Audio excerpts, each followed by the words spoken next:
Good afternoon, everyone.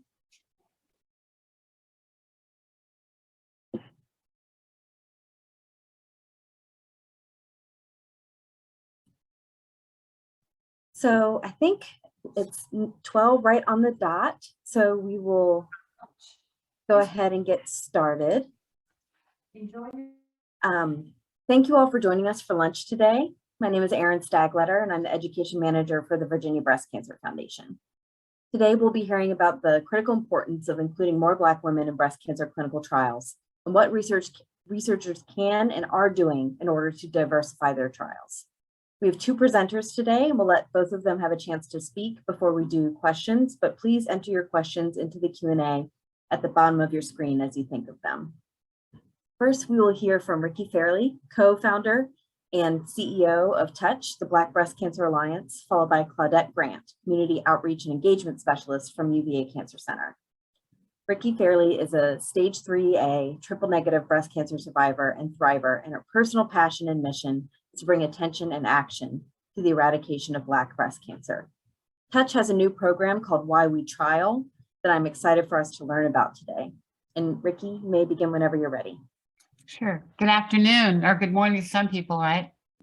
I'm so happy to be here. Thank you so much for inviting us and letting me talk about Black breast cancer. So I'll start with my story, and then I'll tell you a little bit about what we're doing to increase participation for clinical trials for Black women. So I was diagnosed with stage 3A triple negative. My doctor was pretty awesome, but didn't have a lot of experience with TNBC at the time. I did a double mastectomy by choice, and then I did 6 rounds of chemo, TAC chemo, standard of care.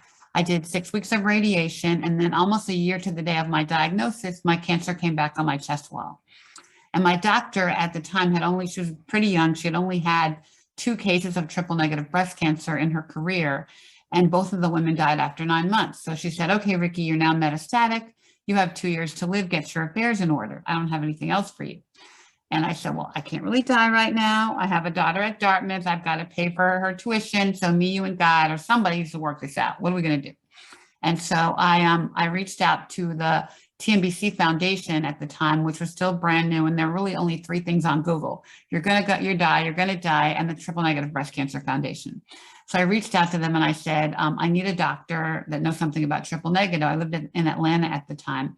And they referred me to Dr. Ruth O'Regan, who was one of probably 5 doctors at the time that were really doing research in the arena of TNBC. So I went to Dr. Ruth O'Regan, and my doctor actually went with me because she wanted to learn. And so she put me on 2 drugs that were experimental for TNBC at the time, carboplatin, which is now pretty standard of care, and gemcitabine, and I didn't die. So that was 10 years ago.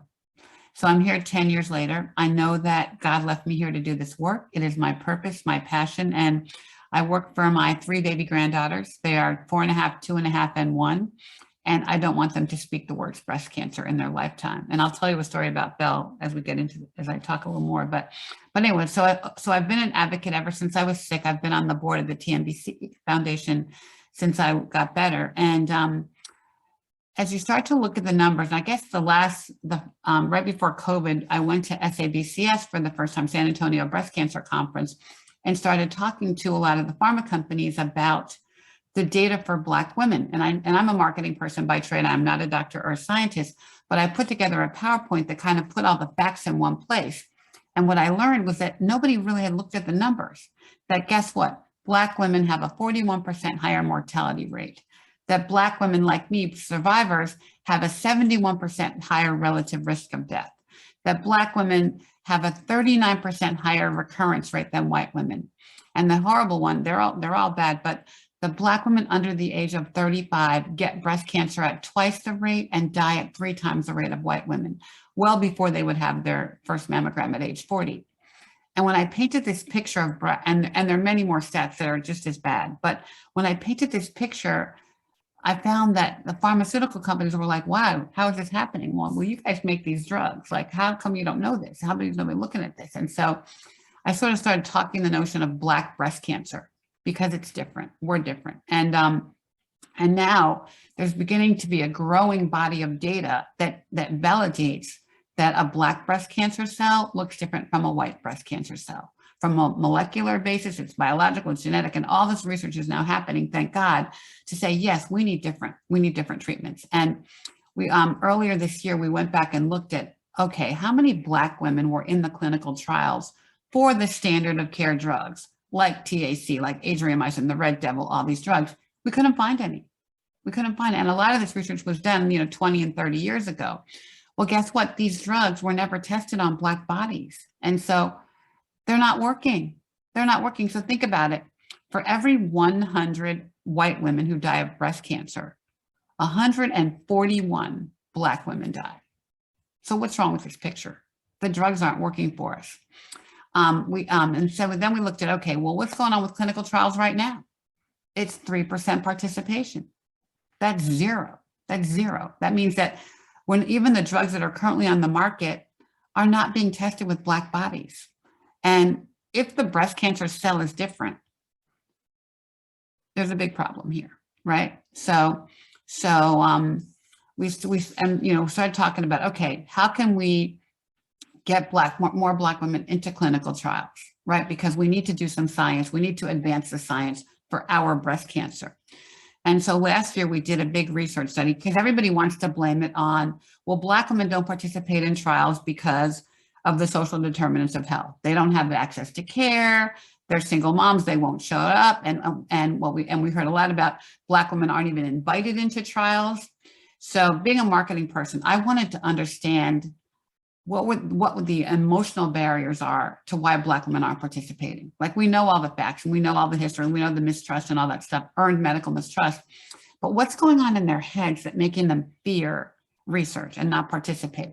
So if you take the medical mistrust off the table, Henrietta Lacks and the syphilis study off the table, what's driving the fear, right? So we did 50 interviews with Black women, with Black breasties, some caregivers, and some people that were previvors, and but mostly breasties. And then we did 200 Black women breasties in a quant study to really understand what was going on in their heads and why they were all these sort of barriers to clinical trial participation. We also, we embarked on the study, and what we learned was, so the breastie community is not one that you want to be in, the breastie club, right? But once you're in it, it's unconditional love and trust.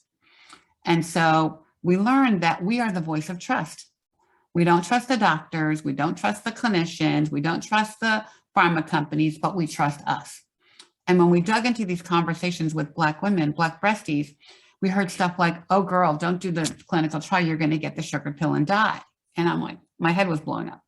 Or, don't do that because you're gonna be a guinea pig. You're gonna be an experiment.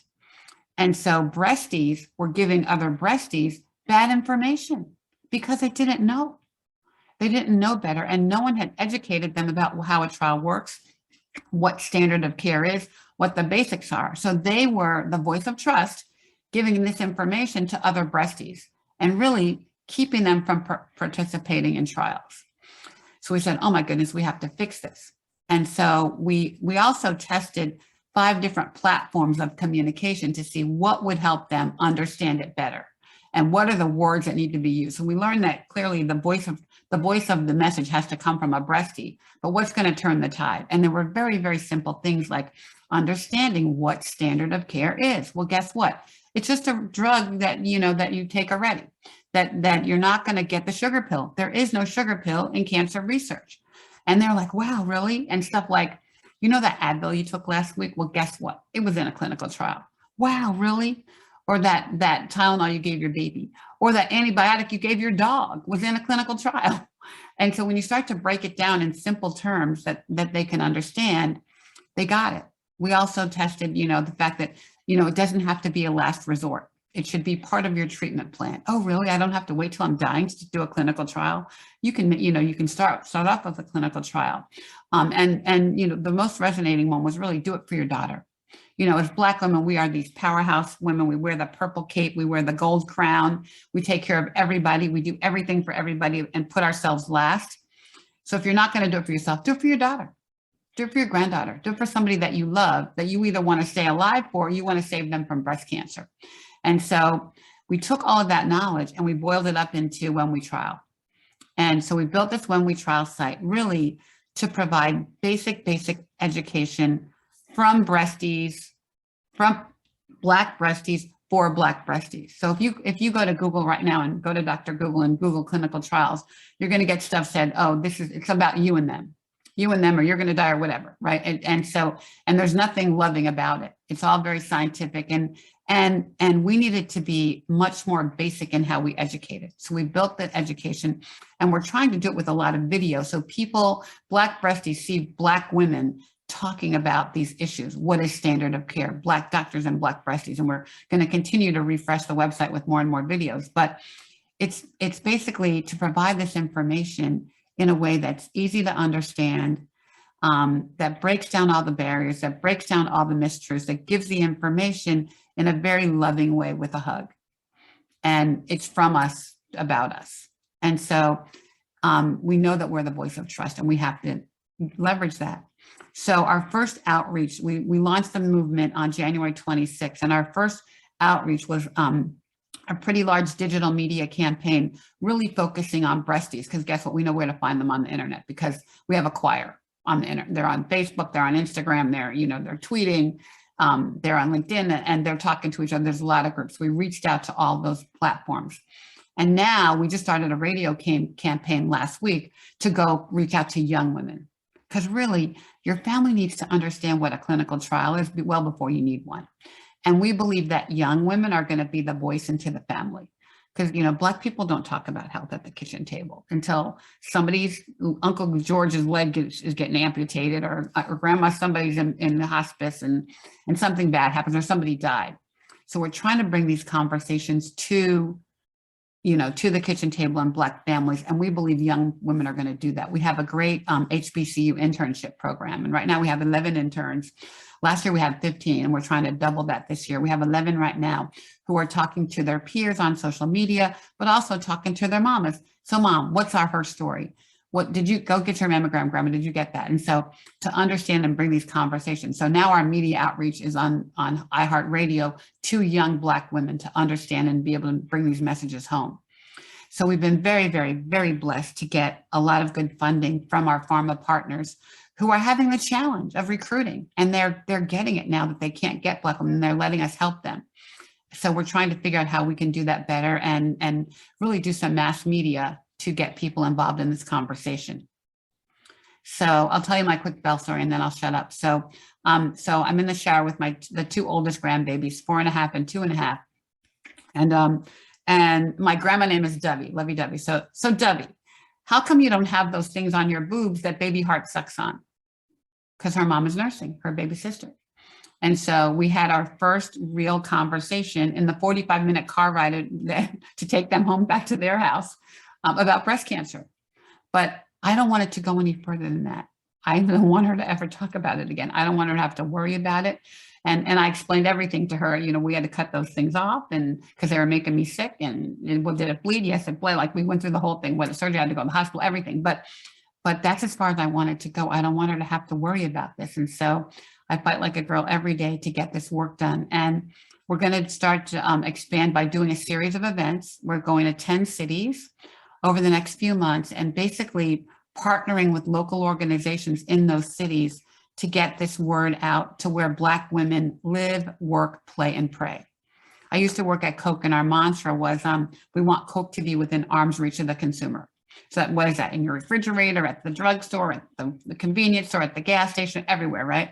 I want this message to be everywhere. And so we're trying to make those tentacles happen. So we're going into 10 cities, and we're partnering with local organizations and churches, and the links, the Deltas, the AKAs, the Jack and Jill, all the Black organizations, National Council of Negro Women, to not create an event and invite them, but to infuse our knowledge into their events.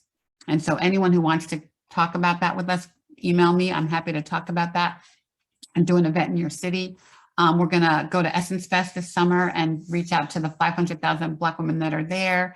We're going to do Urban League Convention in July in Washington, D.C., and we're going to do a forum at Congressional Black Caucus. We're even going to do an event at Martha's Vineyard when all the Black people gather at Martha's Vineyard in August. We're going to be there the 3rd week of August. So we'll put all the stuff on our social media and our website, but we want to be there as a resource to provide this information in a way that's loving, educating, and embrace, and so they can embrace it and get it. So, my motto, I don't have, where's my thing? My motto is hashtag GSD. Can I say shit? Get shit done. But my latest motto is do iconic shit. So we're trying to do something different, look at it differently, and bring this message to our community in a way that's going to change our behavior. Because this is a matter of life and death for Black women. This is not a joke. This is not fun. This is something that we have to do. And we have to make people understand the importance of clinical trials, because we need the drugs that are going to save our lives. So keep plugging away here. Thank you, Ricki. Thank you so much for that information. If you have some questions that you want to ask Ricki at the end, please enter those into the Q&A at the bottom of your screen.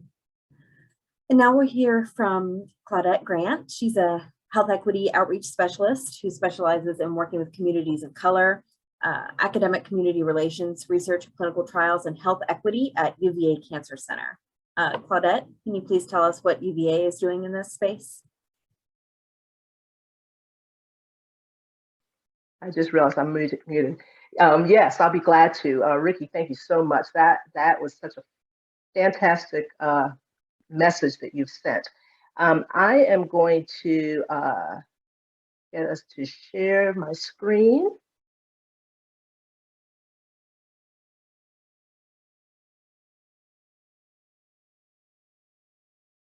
Can everyone see that? Yes. Okay, great, wonderful. Good afternoon. I am so glad to join you today and talk about diversity in clinical trials. So let's dive right in. The graph on the left compares cancer incidence in the UVA catchment area versus the United States by race. And the graph on the right compares cancer mortality in the UVA catchment area and the US by race. Some things that are notable. Looking at all races, our overall cancer incidence is lower in the catchment area than in the US. However, when looking at the Black population in the catchment area, which is the orange bar in the middle, the incidence is higher. This data doesn't tell the whole story. We know that there are regions in our catchment area that are facing disparities. In this slide, we are looking specifically at breast cancer in the UVA catchment area, which includes portions of West Virginia and Virginia. Here again, the map on the left shows the incidence rate for breast cancer in the catchment area, and the map on the right shows the mortality rate for breast cancer in the catchment area. The areas in blue have lower percentages, and the orange and red areas show our high percentage regions. These heat maps give you a pretty good idea from a regional standpoint, the areas with high incident rates of breast cancer, and helps us see where we need to focus our efforts. For instance, we know that looking at the southern border of Virginia, in the Danville region, and the region near Harrisonburg, that little orange area that's in the middle of the map of Virginia, we know that the region near Harrisonburg, the incidence and mortality rates are higher for breast cancer.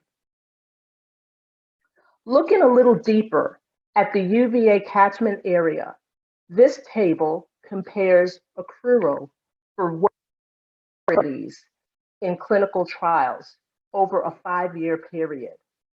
Just looking briefly, we can see that there is an accrual in clinical trials of roughly 83% for white participants versus 10% for African Americans in our catchment area.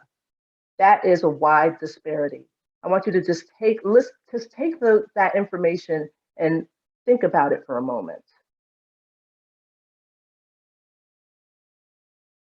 Taking a look specifically at breast cancer clinical trial accruals, we have a 13% accrual rate. Looking at the big picture, we do a pretty good job accruing patients to breast cancer trials. However, we know we have work to do to make sure we have representation in clinical trials. Because as the previous slide shows, the percentage of minorities participating in clinical trials is significantly lower than our white counterparts' participation.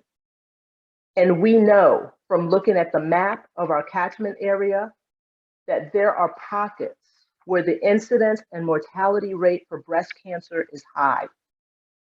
So what are we going to do about it? Let me first share the website to our clinical trials we are involved with at UVA Health. The trials are broken down by the category, and there is specific section for breast cancer clinical trials. And I will put this information in the chat and also send it to Erin so she can send it out to those of you who are participating today. To my earlier question, what are we doing to address the disparities we see in clinical, in cancer and in clinical trials? We have a variety of things in place that we do at UVA Health. We make sure information is available about clinical trials to all our patients. Our process for enrolling patients in clinical trials begins with having policies that describe and regulate clinical requirements involved in subject recruitment and selection.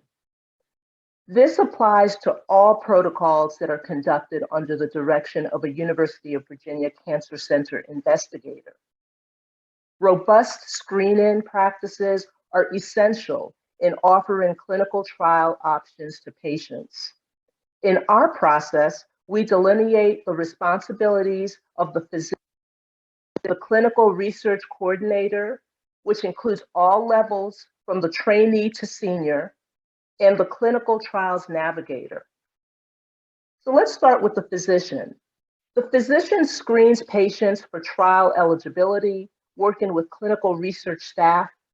Clinical trial options for each patient are discussed at tumor boards and/or disease-specific team meetings. And then clinical trial options are discussed with patients as part of treatment planning. The last piece the physician does is ensure adequate and trained staff are available to recruit and screen subjects.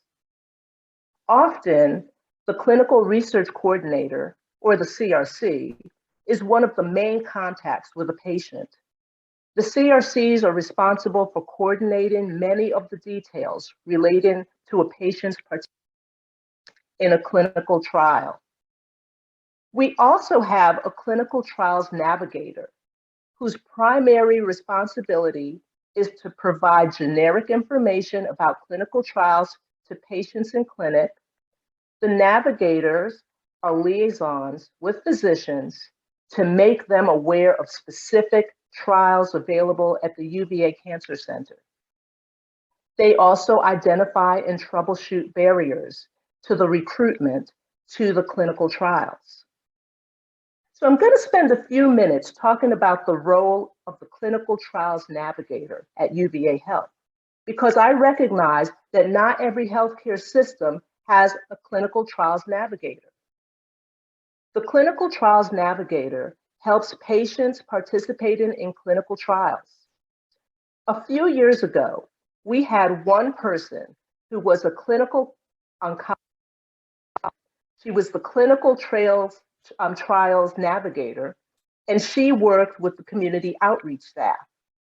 As you can imagine, this is a lot for one person to take on.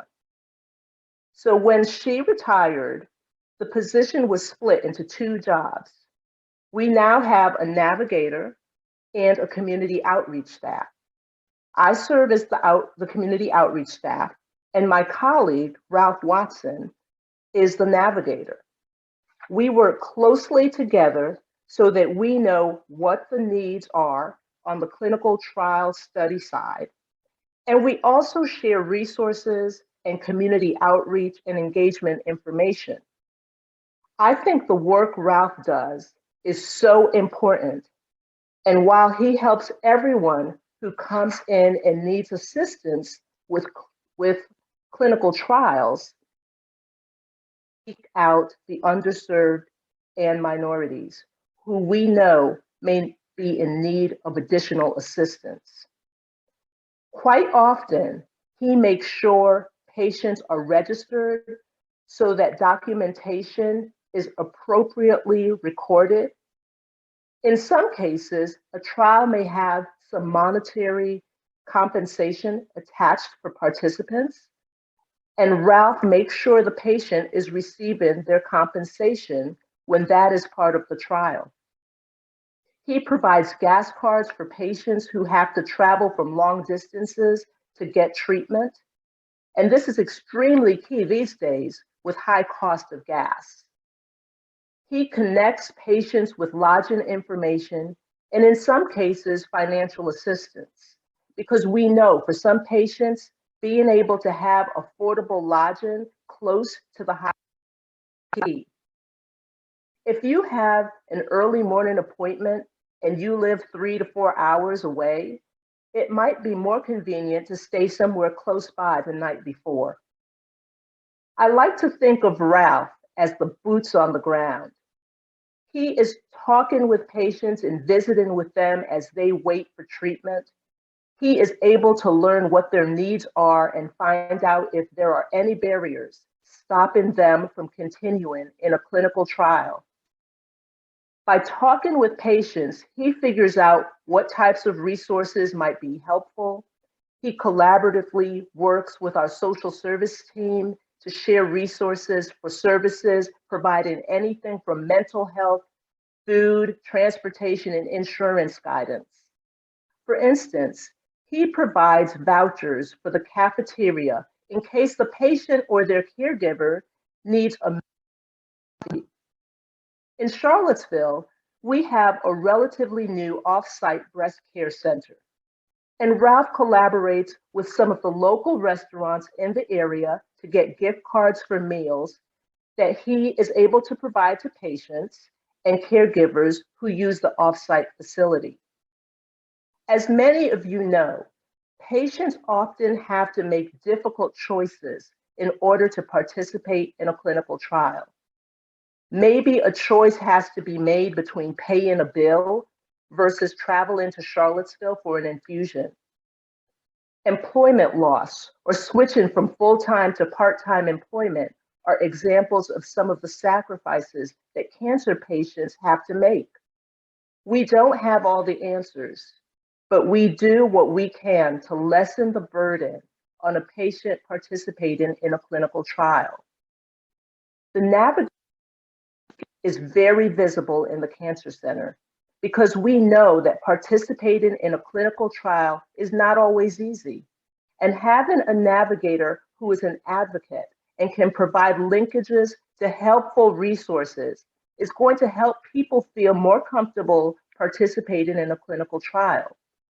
The other thing that UVA did was to have diverse representation regarding engagement with patients and the community. We know the health disparities in our community, and we know that breaking down barriers is in part helpful when the community can relate in some way to the person sending the message. If there is someone serving as a navigator, making sure the navigator is known to the CRCs and investigators is a key part to building relationships. Not only is the navigator building a relationship with the clinical trial, but the navigator is also building a relationship with the CRC or the clinical provider. Some of the benefits to this relationship building is it provides a communication link between the CRC, the navigator, and the patient participating in the clinical trial. So if there are concerns, questions, resource needs, and needs involving cultural awareness and guidance, for instance, this relationship that is built can hopefully provide a comfortable space for open dialogue. One of our investigators who develops clinical trials recently shared that when investigators write a clinical trial, they need to have a diverse sample. A strategy that he uses is to have participants from multi-sites. So he might have sample sites, or he might seek participants from a larger, more urban site that is more apt to have people of color. He also mentioned considering what incentives are being offered, such as transportation options, childcare needs, lodging, hotel stay, and gas cards. These are things to consider that he considers as he's developing a trial. He accommodates participants without coercion, and the use of public service announcements, radio and television announcements that Ricki was mentioning earlier, flyers and Facebook or other measures used to let people know about the availability of clinical trials or studies. His approach is to be equitable in asking everyone who comes into a clinic if they are interested. Word of mouth is also a good way to public about the work being done. Utilizing stakeholders in the community, marketing, and inclusive advertisements and outreach in places such as local hair salons and barbershops are also viable ways to inform participants about clinical trials and studies. Because we know there is room to grow and do things better, we are constantly working on figuring out ways to improve. We have been working with local community stakeholders to hold listening sessions as a way to learn from our community what is working well and what areas we can improve on. We are also learning from them how to effectively be better communicators in sharing our message and listening to the needs in the community. We are working on taking the listening sessions to our Latino as well. We know that we must reach residents in our rural areas because, as you recall from the slide that I shared earlier, some of our hotspots for breast cancer are rural. We collaborate with diverse media partners to make sure the message we send is relevant to the community we serve. We are working to improve our accrual reporting information so we can communicate better with our physicians and community about who and where we should be focusing for our clinical trial participation. Diversity matters. If we're going to eliminate disparities and improve health outcomes, particularly for our communities of color and the underserved, we will need to reach out in more robust ways to help people access and be knowledgeable and comfortable with clinical trials. I share this last slide to show that we have made progress. In general, more people are surviving cancer. And together with wonderful events and messages, such as those shared with you today, we can make the survival rate even better. Thank you. Thank you, I'll be Claudette. glad to answer questions. Yeah, so one question for you, Claudette, quickly is how can people find out about clinical trials that are being hosted by UVA? Well, we do post them on our website, and I'll be sure, actually I can stop sharing my screen here. I'll include that website in. Great, thank you. Yeah, You're I know welcome. that I know I'm signed up for emails to hear about the different clinical trials as they come up at UVA. So there are those newsletters that people can sign up for as well if they're interested. And Ricki made a great point too about how you don't have to say participation in clinical trial until you've exhausted other treatment options. I mean, I talk to people all the time about you can participate in clinical trials in doing everything from taking a new medication to filling out a survey once a year. there's so many opportunities for people to participate in research, and it really has a huge impact going forward. Ricki, we have a few people who have asked about what cities. What cities? I knew that was going to happen. So I'm furiously looking them up, but I'm going to try. I'm having someone looking for me. So DC, Baltimore, Raleigh, Durham, Atlanta, LA, Chicago, Memphis, Philadelphia. I'm missing 2. I'll get the other 2. But we also are open to doing other cities. Like we're definitely going to do an event in Charleston with the church there. So if you have something going on and you want some support, we are happy to send materials, show up, do whatever you need. And I'm going to find the other 2 markets. We're trying to be everywhere. I wish we could have more money to be even more places, but if you want to do something, email me and I'll try to figure out how to get you some resources to do that. So it's something we feel important about. But Claudette, I'm so impressed with what you're doing. It's so great that you're taking such care in this. And we also do, I forgot to talk about 2 things. One of them is that our When We Trial is also trying to teach Black breasties to advocate for themselves and ask for the trials and ask for the support and ask for the nurse navigator, because we know doctors aren't asking. So I'm so glad that you guys are even doing that. That's so awesome. The other thing is we also are putting in practice our own nurse navigation system. So we have, we're trying to get more breasty nurse navigators to help coach. So we're working with some of our pharma partners to provide this service as a service to them. So when they start a trial, we help them recruit, we help them, help their patients that want help that's non-biased. So it's not from the researcher, not from the pharma company, it's not from the doctor, it's from a Black breastie and that voice of trust to help them figure out how to sign that informed consent form, figure out how to deal with side effects and stay with them through the process. We're putting that into play right now, because that's such an important role to have that source that you can call 24/7 when you can't reach the doctor, when you can't reach the clinician. So I'm so glad that you guys are doing that. And you have to come on our show, The Doctor Is In, to show an example of what really great work is, Claudette, because there are not too many examples like you. I think a lot of the conversations I have with pharma and even clinicians is that I have to tell them their baby's ugly, because they're not doing it right. So I'll say it with a hug and say, here's how we can make it better. But I think you guys have a great practice that you're doing. That's great, because we just have to do this work. So, and I'm gonna try to find the other cities. Thanks, Ricki. Claudette, there's a question about how seasoned and trained advocates, so survivors and those who've really dedicated some time to advocacy in the breast cancer space, how they can get involved in clinical trial development at UVA, if there's a sort of lay participation that folks can have.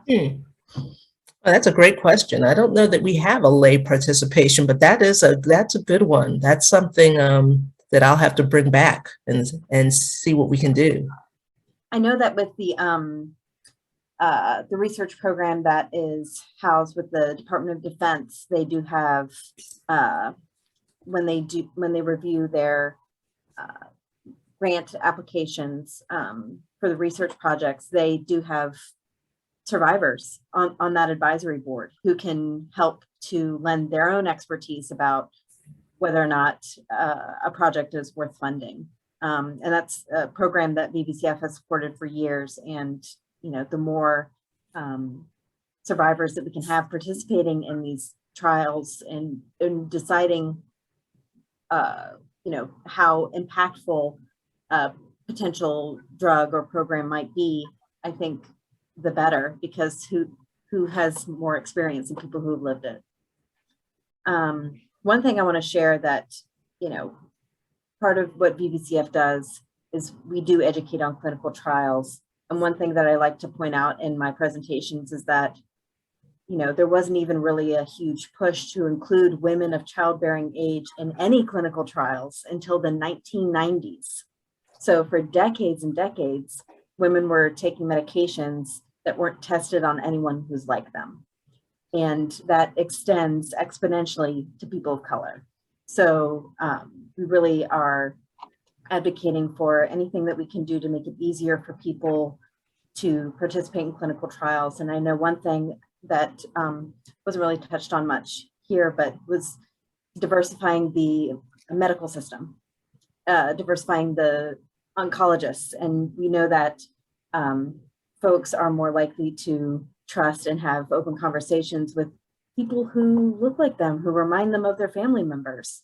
So I'm wondering if either of you, UVA or Ricki, if Touch is sort of working in that space as well. Yeah, it is a really good point that we are well aware of as well at UVA. And so, yes, there is really a good effort to try to bring in more people, more, whether it be the clinician or just more people who are of color, so that people can see people who they can relate to doing the work, and they'll feel hopefully more comfortable having conversations with different representation. So in my ideal world, and the other two cities are St. Louis and New Orleans. I'm typing them in the chat. In my ideal world, a clinical trial would happen in a Black neighborhood. You walk down the street, you walk up in that wrought iron bench to this beautiful Victorian house. The Black grandmother meets you at the door. She gives you a hug. She takes your 3 kids into the playroom, feeds them spaghetti. She takes you into the treatment room, which is really just a living room with a cushy chair. She gives you a quilt that she crocheted. She gives you a cup of tea with mint from her garden. She turns on Luther Vandross and she gives you the shot. And to me, we have to give that level of care and safety and love, because right now we're taking people from community hospitals where we know 80% of patients go to the white neighborhood, to the white doctor's office where nobody looks like them. There's beautiful elevator music and roses on the desk, and they don't have to wait like in their normal, and they're scared to death because it's not their normal. So we have to, I know my example is extreme, but somewhere in that spectrum of care, maybe it's care in your own home where you feel comfortable, but I think we have to be open-minded to how we do this and how we do it differently. It can't be the same way it's been done. And people have to look like, what the patients look like to serve them, the researchers. And unfortunately, we don't have a lot of Black doctors. We don't have a lot of Black researchers. We don't have a lot of Black nurse navigators. So that's why we do our internship, because we're trying to get these kids into med school and nursing careers, right? But we have to figure out how to make people feel safe, that this is not something out of the realm of reality. This is something that should be a treatment option like any other treatment options. And that you should demand this care. And, my definition of health equity is when the doctor treats the patient like their own family. And that's where we need to go. Like, the doctor has to embrace the patient. And I tell our patients to demand that.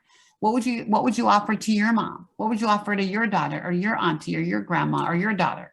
That's the care that I want. And that's what we need to get to in terms of providing the safety and loving care that people need to do this work. So I'll let you know when I build the Victorian house. I'm working. One question we had is, what diverse media partners have you connected with to get the message out? I know we've heard about reaching out to hair salons, barbershops. Are there some other programs that you think are doing it really well, or some maybe partners that a lot of healthcare systems haven't thought about when trying to engage different communities? Definitely the faith community is it's a very powerful and important partner for, say, the African American community. And so reaching out to ministers, pastors, and working with them to help get the message out, I think is a really great connection. And there's so many. I mean, there's also, Ricki touched on this, on the the male and the female sorority and fraternities. Another great way to catch a lot of different people, and a lot of our younger people as well. Yeah, we're doing it's by any means necessary. So if you want to talk to us, we'll do an event with you. But we did an event last week with in a local high school in Maryland where I live with the links with the local with actually 3 chapters of the links, two in the Maryland area and one in Dr. Mo, my co-host, and her links chapter. We talked to this 3,500 high school kids. It's a major high school here, which is pretty awesome. But we want to partner with everybody because we know that's where the people are. I mean, we're actually going to Martha's Vineyard that 3rd week of August, and it's like this black bougie thing where all the movers and shakers of the Black community go to Martha's Vineyard during this like 3-week period. But that's the heavy week because we know like the head of the links, the head of Jack and Jill, the head of all the stories are going to be there that week. And we want to not only talk, we want to talk to them, as influencers and have them influence their organization. So definitely the faith community, we're looking for churches everywhere, and we're happy to partner and get this message out. So, and, we'll try to provide funding if we can and materials in any way we can get the word out. So email me if you want to. I'll put my email in the chat. Well, I think those are all of the questions that we have. I want to thank you both so much for your time today. We really appreciate it.